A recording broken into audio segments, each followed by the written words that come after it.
করি সকলে ভালো আছেন, আমিও ভালো আছি। আজ আপনাদের জন্য নিয়ে এসেছি একটি নতুন রেসিপি। রেসিপিটি হচ্ছে চিংড়ি মাছ ভাতে। একে বিভিন্ন অঞ্চলে চিংড়ি মাছ ভাপাও বলা হয়, তবে আমাদের বরিশাল এলাকায় একে বলা হয় চিংড়ি মাছ ভাতে। তো চলুন রেসিপিটি দেখি। তবে রেসিপিটি দেখার আগে একটু বলে রাখি, এই রেসিপিটির বিশেষত্ব হচ্ছে এটি রান্না করতে কোনো আগুনের প্রয়োজন হবে না, আগুন ছাড়াই এই রান্নাটি হবে। এই রান্নার জন্য যেসব উপকরণ লাগবে আমি সেগুলো আপনাদেরকে জানিয়ে রাখছি।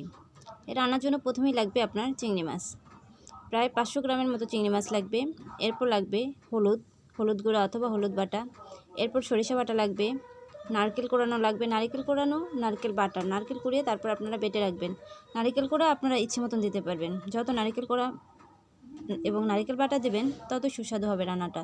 এবং এর জন্য লাগবে অবশ্যই সরিষার তেল, অন্য কোনো তেলে হবে না।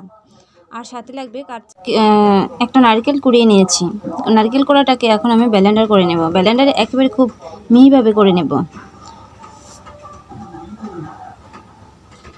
আমার নারকেল কোড়াটা ব্লেন্ডারে মিহিভাবে বাটানো হয়ে গেছে। এরপর আমি গোটা সরিষা নিয়েছি। সরিষা এবং কাঁচামরিচ আমি খুব ভালোভাবে বেটে নেব।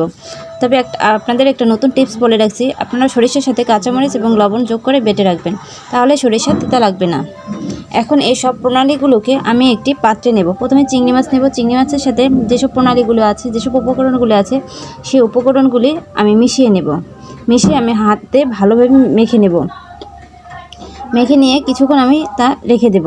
রেখে দেওয়ার পর আমি পাতিলে ভাতটাকে 4-5 থেকে ভাগ করে নেব, যাতে ভিতরে একটা গর্তের সৃষ্টি হয়। ওই গর্তের ভিতরে আমি একটি টিফিন ক্যারিয়ারে আমার সব মাখানো উপকরণগুলো আগেই ঢেকে রেখেছি। সেই উপকরণগুলো আমি পাতিলের ভিতর দিয়ে ভাত এমনভাবে দেব যেন নিচেও ভাত থাকে এবং উপরেও ভাত থাকে, মাঝখানে শুধু আমার সেই টিফিন ক্যারিয়ারটা থাকবে, চিংড়ি মাছ ভাতের সেই টিফিন ক্যারিয়ারটা থাকবে।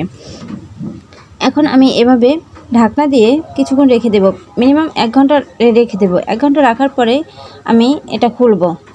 যখন আমি রাখবো তখন আমি ঢাকনা দিয়ে ভালোভাবে ঢেকে রাখবো, যাতে বাষ্পটা বেরিয়ে না যায়। এভাবে 1 ঘন্টা রাখার পর আমি নামিয়ে নেব। নামিয়ে নেওয়ার পরে দেখেন খুব সুন্দর ভালোভাবে চিংড়ি মাছটা সিদ্ধ হয়ে গেছে, একেবারে নরম তুলতুলে হয়ে গেছে এবং এটা খেতেও খুব সুস্বাদু লাগবে। আপনাদের সবাইকে কষ্ট করে দেখার জন্য ধন্যবাদ এবং আপনাদের কাছে একটা অনুরোধ, আপনারা আমার এই ভিডিওটি দেখবেন এবং সাবস্ক্রাইব করবেন। ধন্যবাদ সকলকে।